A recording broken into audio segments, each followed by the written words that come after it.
वहाँ पर जो डिसिप्लिन आपको मिलेगा, जो एक रूटीन मिलेगा, जो आपको एक ट्रेनिंग मिलेगी, पढ़ने की ट्रेनिंग, वो क्या याद कर रहे हो सीखने की नहीं, वो पढ़ाई कैसे करें उसकी ट्रेनिंग मिलेगी। ये मैं बोलती हूँ कि ऑनलाइन से ज़्यादा अच्छा होता है, because face to face conversation होता है, कम्युनिकेशन होता है, टाइम लगता है, टाइम टेकिंग है, but okay you will learn something. Anyhow हम लोग थर्मोडायनामिक्स में कल एक इंट्रोडक्शन देख चुके थे और हम लोगों ने देख लिया था कि एक्चुअल में हीट कैपेसिटीज होती क्या है, चाहे वो मोलर बोल दो चाहे वो स्पेसिफिक बोल दो, heat capacity nothing just delta Q by delta T. Heat capacity कुछ नहीं होता, बस delta Q by delta T होता है अगर हम फॉर्मूले के हिसाब से बोले। बाकी अगर आपको ये मास के हिसाब से बोल दे, आपको ये मोलर मास के हिसाब से बोल दे, स्पेसिफिक के हिसाब से जो भी बोले, नॉर्मेलिटी के हिसाब से बोल दे, जो भी बोले पर यूनिट हो जाएगा। ठीक है, हीट को volt first law of thermodynamics, first law of thermodynamics. देखो आप लोगों को ये नॉलेज होता है कि सराउंडिंग क्या है, सराउंडिंग क्या है, सिस्टम क्या है, सिस्टम क्या है, temperature, pressure, volume, work done, ठीक है, ये सारी क्वांटिटीज जो होते हैं, ये जो पैरामीटर्स होते हैं, ये सभी आपको क्या है, वेल नोन है, तो मुझे नोन करवाने की जरूरत नहीं है, राइट। सिस्टम में मैं इस पे वर्क करें तो इसके चारों तरफ क्या हो जाएगा, सराउंडिंग हो जाएगा, तो सराउंडिंग से या तो हीट का एक्सचेंज होगा या नहीं होगा। सराउंडिंग से आपके पास या तो पॉजिटिव वर्क होगा या तो नेगेटिव वर्क होगा, ये सारी चीजें होती हैं। जब आप सिस्टम के पॉइंट ऑफ व्यू से देखेंगे, या तो सिस्टम वर्क करेगा या सिस्टम के ऊपर वर्क होगा, सो ऑल दिस थिंग्स क्या नो मेरे को बताने की जरूरत नहीं है। तो अगर मैं आपको फर्स्ट लॉ ऑफ थर्मोडायनामिक्स बोलूं, अच्छा आपके पास नोन है कि एक होती है इंटरनल एनर्जी, इंटरनल एनर्जी जिसे हम क्या कहते हैं, यू के द्वारा शो करते हैं, राइट, जिसे हम लोग यू के द्वारा शो करते हैं। अब मान लो मैंने कहा आपको कि मेरे पास एक सिस्टम है, I have this system, right. अब इस सिस्टम से मैंने आपका, अगर मैं बोलूं इंटरनल एनर्जी, तो इंटरनल एनर्जी क्या होती है, kinetic energy plus potential energy, kinetic energy plus potential energy. अब देखो मैंने बोला कि मैंने इस सिस्टम पर कोई हीट अप्लाई किया, मान लो कि Q, delta Q कोई हीट अप्लाई किया, heat energy actually, heat is a form of energy, right, and not why I am saying heat is a form of energy and your temperature is the parameter, ठीक है, temperature parameter है और heat एक form का energy है। तो अगर मैंने इसमें ये, ठीक है, अब इसका कोई इंटरनल एनर्जी होगा, ये आपका सिस्टम है, ठीक है, ये आपका क्या है, सिस्टम है। इस सिस्टम के पास अपनी कोई इंटरनल एनर्जी होगी जो कि डेल्टा यू होगी, राइट, जो कि डेल्टा यू होगी। अब डेल्टा यू जो है ये आपकी अगर इंटरनल एनर्जी है तो आप क्या कहोगे, इसके पास पोटेंशियल एनर्जी भी है, इसके पास काइनेटिक एनर्जी है। अब मान लो इस सिस्टम ने कोई वर्क डन किया, delta W, work done by the system, ठीक है। इस सिस्टम ऑफ थर्मोडायनामिक्स ये कहता है कि जो टोटल एनर्जी होगी, मतलब डेल्टा क्यू जो एनर्जी होगी वो क्या होगी, वर्क डन और इंटरनल एनर्जी के समेशन होगी। क्या होगी कि टोटल एनर्जी डेल्टा क्यू जो होगी वो आपकी delta U plus delta W के बराबर होगी, डब्ल्यू के बराबर होगी। लेकिन इनमें से देखो कुछ पार्ट डिपेंडेंट होते हैं और कुछ पार्ट इंडिपेंडेंट होते हैं, कुछ पार्ट डिपेंडेंट होते हैं और कुछ पार्ट इंडिपेंडेंट होते हैं,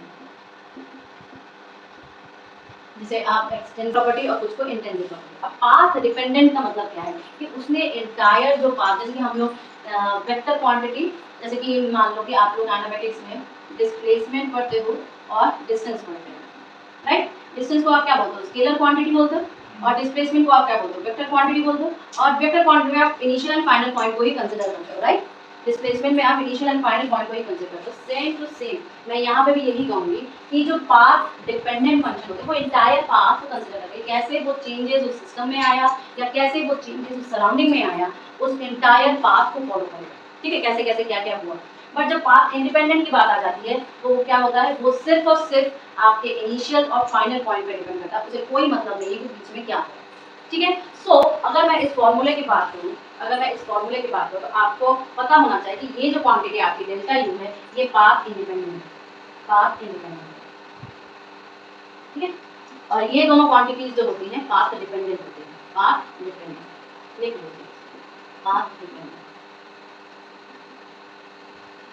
ठीक है, पाथ डिपेंडेंट। अब देखो कहीं कहीं पर आप ऐसे देखोगे, कहीं कहीं पर आप ऐसे देखोगे, कहीं कहीं पर आप ऐसे देखोगे, ये सब बस एक ही चीज को बोला, एग्जैक्ट डिफरेंशियल कौन सा है और एग्जैक्ट डिफरेंशियल कौन सा नहीं है। When I am saying that it is a path independent, then it is directly implies that कि वो इनिशियल और फाइनल पॉइंट पे डिपेंड करेगा। दैट मीन्स कि they depends on initial and final, initial and final, ठीक है। यानी कि वो जो चेंजेस आया उसका इनिशियल पॉइंट क्या था और जो चेंजेस होने के बाद जो फाइनल पॉइंट आया उस पर क्या डिपेंड है। बाकी आपकी जो W और आपका Q ये दोनों पाथ डिपेंडेंट है। Okay, first thing. Second thing I will say that कि जो W है ये क्या है। अगर हम मोस्टली अगर गैसियस ऑब्जेक्ट्स में गैसियस क्वांटिटी में तो ये क्या है, वर्क डन है, वर्क डन है, ठीक है, वर्क डन है। अगर इस गैस पर वर्क हो रहा है दैट मीन्स क्या है, कुछ प्रेशर और कुछ वॉल्यूम का चेंजेस। तो हम क्या करते हैं, प्रेशर अप्लाई करते हैं और वॉल्यूम में चेंजेस देखते हैं और फिर इस P डेल V को हम क्या कहते हैं, वर्क डन कहते हैं, ठीक है। P डेल V को वर्क डन, या तो गैस के ऊपर वर्क हो रहा है या गैस वर्क कर रही है, यही तो सिस्टम है। या तो गैस पर वर्क हो रहा है, और आप लोग सबसे अच्छा एग्जांपल देखते हो पिस्टन का एग्जांपल, राइट, पिस्टन का एग्जांपल देखते हो ना, ये बहुत ही फेमस एग्जांपल है, आप लोग 11 से देखते आ रहे हो पिस्टन का एग्जांपल। सो यू नो कि हम एक पिस्टन ऐसे लेते हैं, इसको क्लोज करते हैं, इसमें एयर भरा हुआ रहता है, एक बार पिस्टन को दबाते हैं तो कंप्रेशन होता है, एक बार पिस्टन को ऊपर करते हैं तो एक्सपेंशन होता है, और उस एक्सपेंशन और कंप्रेशन में जो वॉल्यूम का चेंजेस होता है उसी से हम लोग वर्क डन को मेजर करते हैं, right. So all this things you all know, यानी कि सी कहीं पे सी कहीं पे कुछ कहीं पे कुछ, दिस अंडरस्टैंड। अब अगर मैं हीट कैपेसिटी की बात करूं, मैं थोड़ा देर पहले बोला था ये delta Q by delta T होता है, और हीट कैपेसिटी का एक्सप्रेशन भी कहते हैं कि अगर हम 1 डिग्री टेम्परेचर चेंज कर दें तो how much it is contained, right, how much it is contained. So अगर मैं ये कहूँ कि इसके लिए मैं अगर एक्सप्रेशन निकालना चाहूँ तो मैं कोई प्रोसीजर बता दूंगी, मैं कोई सिस्टम और सराउंडिंग का कंडीशन लूंगी, कोई प्रोसेस ऑकर हो रहा है जिसमें PV to the power n जो है एक कांस्टेंट क्वांटिटी है, ओके।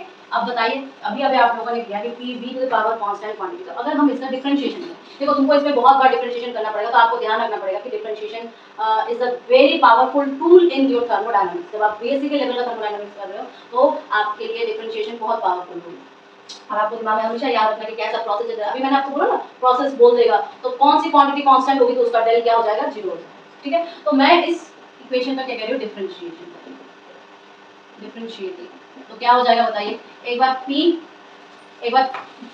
P को करेंगे, एक बार B को करेंगे, तो मान लो मैंने एक बार P को किया तो dP V to the power n plus P n V to the power n minus 1 dV is equal to 0 आएगा कि नहीं, कांस्टेंट का डिफरेंशिएशन। अब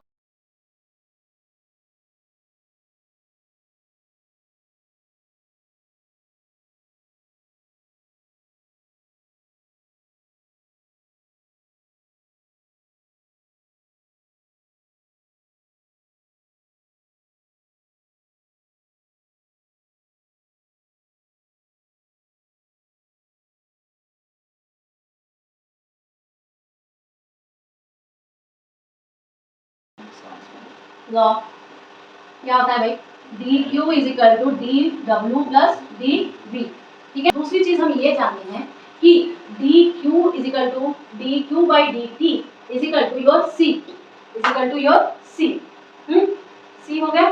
तो अगर मैं ये कहूँ कि dQ is equal to C dt उस मान लो कि मोलर क्वांटिटी है, मोलर क्वांटिटी स्पेसिफिक हीट है, तो क्या मैं ये कहूँगी ना, ये कहूँगी 1/n dQ by dt is equal to C, so I get dQ is equal to क्या हो जाएगा, n C dt, होगा कि नहीं, होगा ना। तो मैं इस चीज को अब यहाँ पे इस्तेमाल करूंगी, तो तुम यहाँ पे क्या बोलोगे कि ये dQ क्वांटिटी क्या हो जाएगी, n C dt हो जाएगी कि नहीं, n C dt हो जाएगी, ठीक है। अब इंटरनल एनर्जी की बात आ रही है। जब हम इंटरनल एनर्जी की बात कर रहे हैं तो जो ये हीट कैपेसिटी होता है उसको हम लोग at volume constant heat capacity लिख लीजिए कहीं साइड पे। जब हम इंटरनल एनर्जी की अभी बात कर रहे हैं, इंटरनल एनर्जी की अभी जब बात कर रहे हैं, तो जो हम हीट कैपेसिटी लेंगे, हीट कैपेसिटी लेंगे वो कैसा लेंगे, CV किस्म का, क्या, at constant volume, that means at constant volume, ठीक है। तो जब हम एट कांस्टेंट वॉल्यूम का वही सेम चीज हो जाएगी, C की जगह CD लिख देंगे, तो ये D, सॉरी मैंने क्या लिखा है, DU है, समझ में आ रहा है, तो DU की जगह क्या लेंगे, NCV dt, क्लियर है। W हमारा वर्क डन, अभी थोड़ी देर पहले ही बोला था, वर्क डन को हम लोग क्या लेते हैं, PdV लेते हैं, PdV लेते हैं, तो यहाँ पे वर्क डन को PdV लिख लो, वर्क डन को PdV लिख लो, लिख लिया। अब हम तीनों का एक्सप्रेशन सहित करेंगे, तो क्या हो जाएगा, तीनों का एक्सप्रेशन सहित बताइए। एक तरफ तुम्हारा NCdV है, एक तरफ तुम्हारा PdV है, अगर C सब जगह कर दे तो PdV upon N dt plus N C B D T upon N D T, D D T कर दिया, एन एन कर दिया, तो बचा P D V upon N D T plus C equal to C. ये है कि नहीं? ठीक है, इधर जो ये चीज़ है इसमें ऊपर नीचे आर से मल्टीप्लाई करना है, तो क्या हो जाएगा बताओ? C equal to P R D T upon N R D T plus C हो सकता है। ये एक एक्सप्रेशन आ गया। अब तुम लोगों ने आइडियल गैस इक्वेशन पढ़ा है? आइडियल गैस इक्वेशन क्या होता है? क्या होता है आइडियल गैस इक्वेशन? हाँ, क्या होता है? PV is equal to nRT, PV is equal to nRT। अब यहाँ इक्वल टू nRT है, PV is equal to nRT है, इसका डिफरेंशिएशन है, डिफरेंशिएशन तो क्या आ जाएगा? क्या आ जाएगा? ये nR तो कांस्टेंट क्वांटिटी है, इसका तो कुछ होने से रहा, तो एक बार तो dPV plus PdV is equal to nR delta T या dt हो जाएगा। nRdt, nRdt नीचे की क्वांटिटी की जगह हम PdV प्लस PdV कर सकते हैं, तो हम यहाँ पे C is equal to CV plus PRdV upon DPV plus PdV कर दिया। अब PV is equal to constant, PV to the power n is equal to constant, तो कांस्टेंट वाला टर्म क्या आया था? कांस्टेंट वाला टर्म क्या आया था? DPV to the power n plus P into n V to the power n minus 1 DV equal to 0, यही तो आया था, यही आया था। अब यहाँ से तुमको इसको उठा के यहाँ पे डालना है। कैसे डालोगे बताओ? कैसे डालेंगे? P सिंपल जो लोग पावर्स लिखते हैं उसका क्या रहता है? x टू पावर n को हम ऐसे लिख सकते हैं, कर सकते हैं ना? तो क्या मैं इस चीज को यहाँ पर नहीं अप्लाई कर सकती हूँ? मैंने क्या अप्लाई किया? मैंने अप्लाई किया कि dp v n minus 1 v into plus p n v n minus 1 d v is equal to 0। कर सकती हो ना? कर सकती हूँ ना? कर सकती हूँ। मैंने क्या तरीका अपनाया? ये पावर वाला तरीका अपनाया। अब ये है और इधर 0 है, हटा दो सब, तो v dp plus p n dv is equal to 0 कर सकते हैं। तो क्या मैं v dp is equal to minus p n dv लिख सकती हूँ? क्वेश्चन सी का है, एक्चुअली ये क्या हो जाएगा? cv plus r by 1 minus n। ये क्या है? इंपॉर्टेंट रिलेशन है, याद रखना, ये इंपॉर्टेंट रिलेशन है, ये नॉर्मली तुम लोग ग्रेजुएशन में करवाया नहीं जाता है, ठीक है? और ये एमसीक्यूज में आते हैं। क्या क्या किया हम लोगों ने? कुछ नहीं किया, बस न्यूमेरिकली सॉल्व किया है, ठीक है? ओके, तो ये तुम्हारी हीट कैपेसिटी है, ये हीट कैपेसिटी है प्योर कांस्टेंट वॉल्यूम। आर क्या है तुम्हारा? जो गैस कांस्टेंट होता है, और 1/1 माइनस एन तुम्हारा मोलर, ठीक है? अभी हम लोगों ने क्या बोला कि n की वैल्यू एक बार 0 लिख लो, n की वैल्यू एक बार 0 लिख लो, तो क्या हो जाएगा बताओ? नीचे वाले क्वांटिटी तो r, तो c is equal to cv plus r। n की वैल्यू अगर हम क्या लिखें? क्या 1 लिख लो, तो ये कौन सा प्रोसीजर बता रहा है? n इज इक्वल टू 0 वाला, देखिए पढ़ना पड़ेगा। अभी आइसोबारिक बता रहा है, और अगर n इज इक्वल टू 1 लिखो तो ये क्या हो जाएगा? नीचे 0 हो जाएगा, c is equal to cv आ जाएगा। ये कौन सा प्रोसीजर बता रहा है?